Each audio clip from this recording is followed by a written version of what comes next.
Greater Noida में बसे एक छोटे से गांव सुनपुरा में सन 2016 से संचालित है संस्थानम अभय दानम, एक ऐसी संस्था जिसमें मूक प्राणी एवं असहाय पशु पक्षियों के पालन पोषण से लेकर चिकित्सा तक की उत्तम व्यवस्था की जाती है। संस्था में उपस्थित चिकित्सक एवं अन्य सदस्य दिल्ली एनसीआर एवं अनेक क्षेत्रों से 24 घंटे असहाय पशु पक्षियों का रेस्क्यू कर जीवन दान देने का नेक कार्य कर रहे हैं।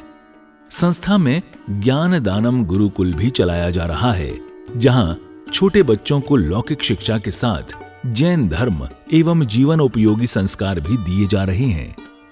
शिक्षा ही नहीं बल्कि बच्चों के रहने एवं खाने की भी निःशुल्क व्यवस्था की जाती है। इनके साथ ही संस्थान में औषधानम आयुर्वेदिक एवं प्राकृतिक चिकित्सा केंद्र में चिकित्सकों के परामर्श से लोगों का उपचार निःशुल्क किया जाता है। संस्था में हथकरघा एवं हस्तशिल्प प्रशिक्षण केंद्र भी संचालित है, जिसमें युवाओं को विभिन्न कलाओं का निःशुल्क प्रशिक्षण प्रदान किया जा रहा है। सन 2017 में इस परिसर में श्री दिगंबर जैन मंदिर की स्थापना भी की गई, जहां अरिहंतगिरी तमिलनाडु से लाई गई मूलनायक भगवान शांतिनाथ की मनोहारी प्रतिमा लगभग 500 वर्ष प्राचीन है। प्रतिमा इतनी निराली है कि हर कोई इन पर मोहित हो जाता है। मंदिर जी में प्रतिदिन प्रभु का अभिषेक, शांति धारा एवं पूजन होता है। वर्तमान में पशुजन्य दुग्ध पदार्थ क्रूरता मुक्त न होने के कारण यहाँ अभिषेक हेतु वनस्पति जन्य विकल्पों जैसे कि नारियल जल, पुष्प एवं फलों के रसों का प्रयोग किया जाता है। क्षेत्र पर हस्तलिखित पांडुलिपि संग्रहालय, जैन वीगन ऑर्गेनिक भोजनालय, गुरुकुल निर्माण का कार्य निरंतर चल रहा है। यदि आप भी ऐसे मनमोहक स्थान संस्थानम अभयदानम के किसी भी कार्य एवं क्षेत्र में सहयोग देना चाहते हैं तो संपर्क करें 9868356946 9329322040। आचार्य श्री उमा स्वामी विरचित तत्वार्थ सूत्र पाठशाला। मंगल आशीर्वाद परम पूज्य आचार्य श्री 108 श्रुत सागर जी महाराज, परम पूज्य आचार्य श्री 108 प्रमुख सागर जी महाराज।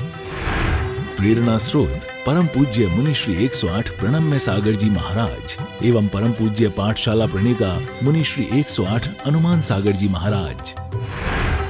नमन करता स्वर्गीय श्री उमाशंकर जैन गाजियाबाद वाले।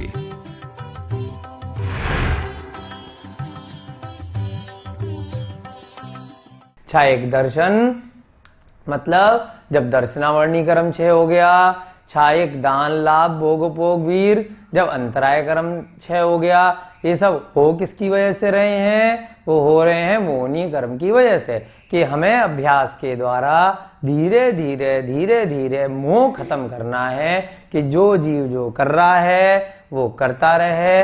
ये मेरी आत्मा का स्वभाव नहीं है, मुझे उससे कोई लेना देना नहीं।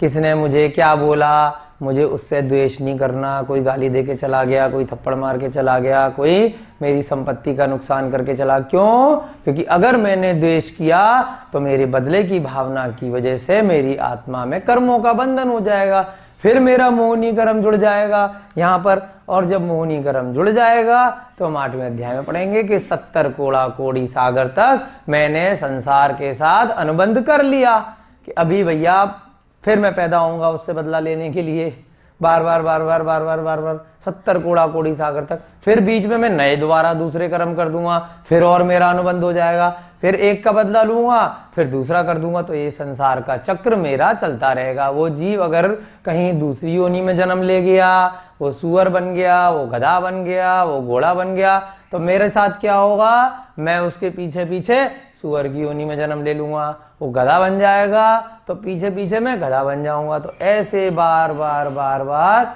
जन्म होता रहेगा। पद्म पुराण में आया है कि लक्ष्मण और रावण 10 भव से एक दूसरे से लड़े जा रहे थे, कि वो जब गधा दूसरा हिरण बन गया, कभी बकरा बन गया, तो पीछे पीछे दोनों एक दूसरे के दुश्मन थे। कभी वो मारता था उसको, कभी वो मारता था। तो ये परिणति बार बार कई कई योनियों तक आपका पीछा करती रहती है। तो इसलिए किसी से ना राग करो, ना किसी से द्वेष करो। राग करोगे तब भी उस जीव के पीछे पीछे आपका जन्म हो जाएगा, द्वेष करोगे तब भी जैसे उस जीव की प्रवृत्ति बनेगी आप पीछे पीछे वहां जाके पैदा हो जाओगे। तो ये आगे के अध्यायों में बहुत ही डिटेल में आचार्य महाराज उमा स्वामी ने सिखाया है। राग और द्वेष जब खत्म करोगे तब ना क्रोध रहेगा, न मायाचारी रहेगी, न मान लेगा, न लोभ रहेगा। तो अनंतानुबंधी को आपको खत्म करना है। धीरे धीरे आपको श्रेणीबद्ध होकर के आगे के गुण स्थानों में अपनी आत्मा की परिणति करनी है। और अंतिम गोल क्या है कि ये छायक भाव लेके आने हैं, इसीलिए इस पे इतना ज्यादा समय लगा रहे हैं, जिससे आपको इसका मतलब समझ में आना चाहिए कि इसको पढ़ाने का मतलब क्या है। खाली रटने से कि मैं बहुत जानकारी मुझे बहुत हो गई, मैं बहुत ज्ञानी हो गया, पंडित हो गया, उससे कोई फायदा नहीं है। हमने पहले सूत्र में आपको बताया था तत्वा सूत्र के कि जानकारी से हमें ज्ञान की ओर बढ़ना है। जानकारी तो बहुत जीवों को है, परंतु हमें उसको अपनी आत्मा में आचरण करना है कि जो भी हमने धर्म की जानकारी ली है वो आपके व्यवहार में, आपके स्वभाव में, आपके आचरण में प्रदर्शित होना चाहिए। अदरवाइज तो बहुत सारे जीव हैं जिनको बहुत सारा ज्ञान है, बहुत जानकारी है। हमें क्या करना है, तत्वा सूत्र को पढ़ने के साथ साथ यथासंभव हमें अभ्यास करना है कि जैसा जैसा पूर्वाचार्यों ने महावीर भगवान की वाणी से सीखकर हम लोगों को बताया है, हमें वो सब चीजें अपने दिन प्रतिदिन के व्यवहार में प्रयोग में लानी है, अमल में लानी है जितना संभव हो। तभी हमारा उद्देश्य पूरा होगा। हम धीरे धीरे कषायों को कम करते हुए छायक भाव की तरफ बढ़ेंगे। अदरवाइज तो उस ज्ञान का रटने का कोई प्रयोजन नहीं है। अब हम अगले सूत्र में आगे बढ़ते हैं। आपका चौथा सूत्र हो चुका है, बहुत अच्छे से आपने याद कर लिया, रिवाइज कर लिया, और इसको तत्वा सूत्र को आपको पढ़ते रहना है। पढ़ने के साथ साथ जिनेंद्र भगवान से यही विनती करनी है, वंदे तद्गुण लब्धये। क्या करनी है? चलिए अब जल्दी से हम मंगलाचरण करते हैं वंदे तद्गुण लब्धये का, और उसके बाद हम अगला सूत्र प्रारंभ करते हैं। आप लोगों को मंगलाचरण याद हो गया होगा। सभी लोग मिलके एक साथ बोलेंगे हाथ जोड़ करके, और आचार्य महाराज उमा स्वामी महाराज का अपने मन वचन काय से बहुत बहुत धन्यवाद करेंगे कि इस पंचम काल में भी उन्होंने इतने श्रेष्ठ सूत्र की रचना करी, जिसकी वजह से आज हमारा पुण्य का उदय आया है कि जिसको हम पढ़ पा रहे हैं, समझ पा रहे हैं, सीख पा रहे हैं। जय बोलिए आचार्य उमा स्वामी जी महाराज की। मंगलाचरण करेंगे सभी लोग। मोक्ष मार्गस्य नेतारम बेतारम कर्म भूव्रताम, बेतारम कर्म भूव्रताम, ज्ञातारम विश्वतत्त्वानां, ज्ञातारम विश्वतत्त्वानां, वंदे तद्गुणलब्धये, वंदे तद्गुणलब्धये, वंदे तद्गुणलब्धये। अब हम जल्दी से जो 4 सूत्र करे थे उनको याद करने का प्रयास करेंगे, फिर 5वां सूत्र लिखेंगे।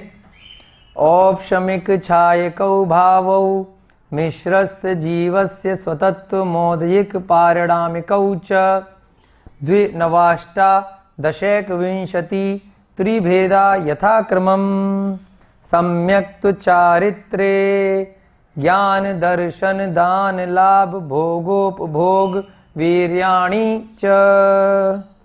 इस प्रकार से हमने औपशमिक भाव के बाद में जो हमने पहले कर्मों का उपशम किया था और जिन कर्मों को दबाया था यानी उपशम किया था उसको हटाकर हमने सीखा कि किस प्रकार से छायक भाव की तरफ हमें जाना है। उसके बाद कितने थे? पहले में 2, औपशमिक में 2, दूसरे में कितने थे?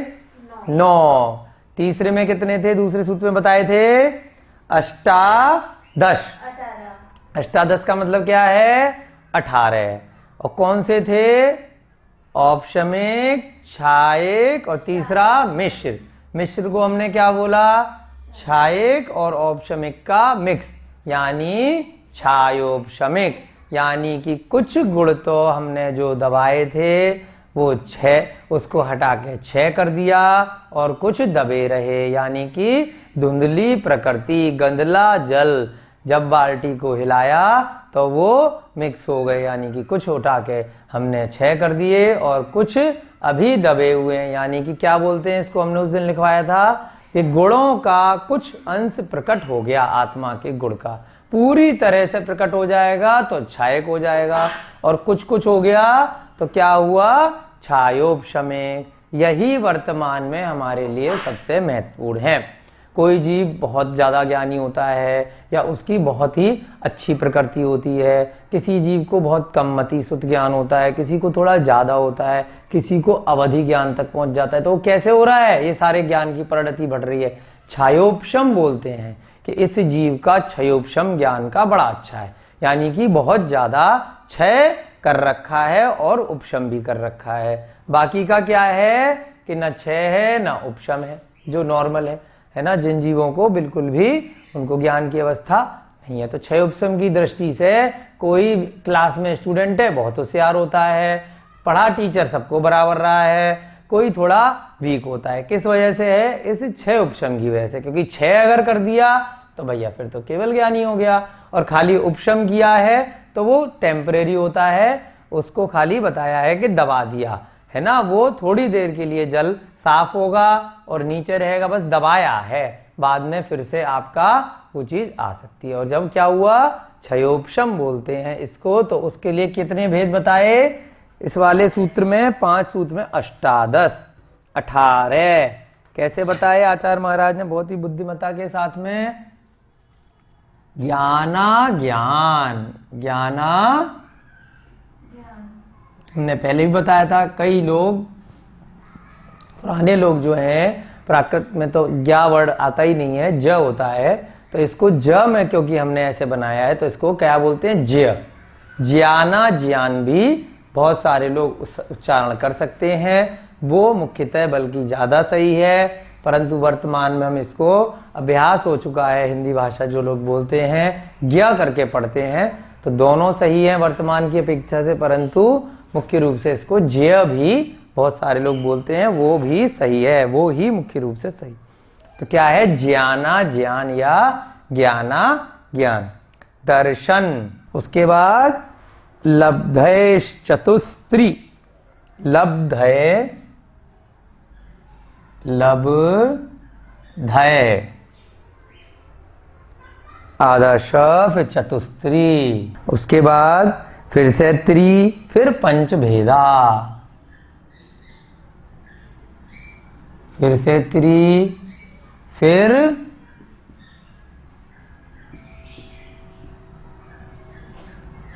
पंचभेदा, सम्यक्त्व, इसमें विसर्ग है, सम्यक्त्व, चारित्र संयमा संयमाश्च, चारित्र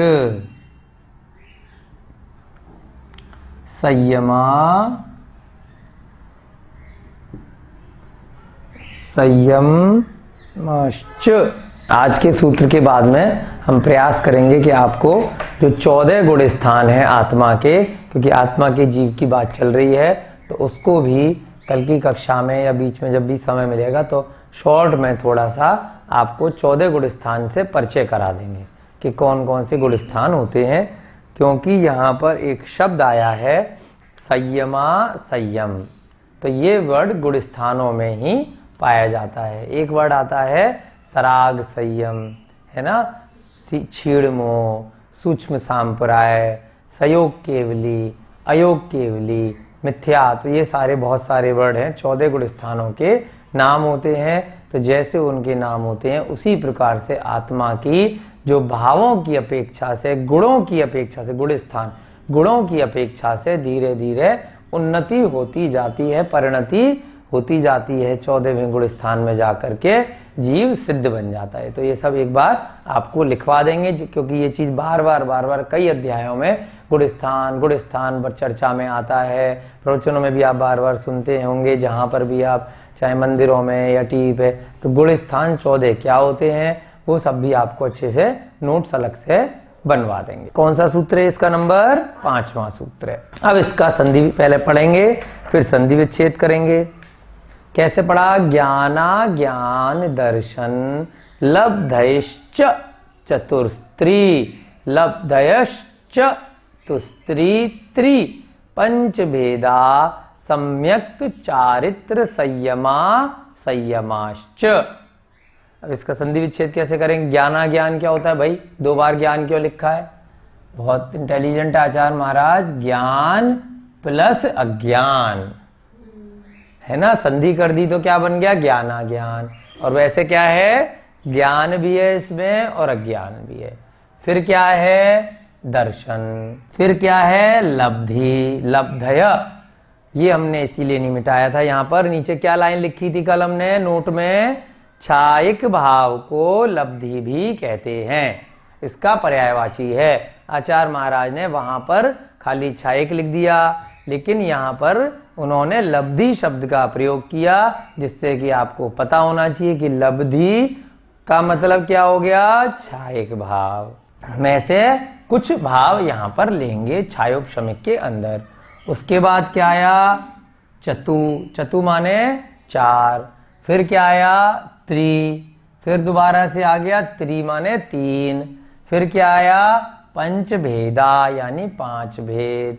उसके बाद सम्यक्त्व, चारित्र, संयम, असंयम। प्राकृतिक वातावरण में स्थित है। यहाँ बहुत सुंदर हसमुख प्रतिमाएं, नेमिनाथ भगवान की, मुनीश्वरत्व भगवान की दर्शन करके मन प्रफुल्लित हो जाता है। यहाँ पे गौशाला चल रही है, पशु पक्षियों के लिए प्राकृतिक वातावरण है और खाने की भी यहाँ उत्तम व्यवस्था है। बहुत ही अच्छा लगा, बार बार आने का मन कर रहा है। तीर्थंकर लेनी आना चाहिए। सभी जैन बंधु यहाँ पधारे और दर्शन करके अपने आप को कृतार्थ माने, धन्य माने। नदी के अंदर से ये प्रतिमा निकली है, ये पूरा मंदिर नदी में से निकला है। आप सभी को यहाँ के दर्शन करने चाहिए और जरूर से आना चाहिए। यहाँ पे गौशाला और हथकरघा का काम भी चलता है और बहुत ही अतिशयकारी प्रतिमा है, बहुत ही सुंदर, जिसको देखते ही मन ऐसा करता है कि बार बार यहाँ मंदिर आए और बार बार दर्शन करें। प्रतिमा इतनी अतिशयकारी है कि दोबारा वापस मंदिर फिर दर्शन करने आए हम लोग। आचार्य श्री उमा स्वामी विरचित तत्वार्थ सूत्र पाठशाला। मंगल आशीर्वाद परम पूज्य आचार्य श्री 108 श्रुत सागर जी महाराज, परम पूज्य आचार्य श्री 108 प्रमुख सागर जी महाराज। प्रेरणा स्रोत परम पूज्य मुनि श्री 108 प्रणम्य सागर जी महाराज एवं परम पूज्य पाठशाला प्रणीता मुनि श्री 108 अनुमान सागर जी महाराज। नमन करता स्वर्गीय श्री उमाशंकर जैन गाजियाबाद वाले। प्रायोजक ज्ञान दानम गुरुकुल।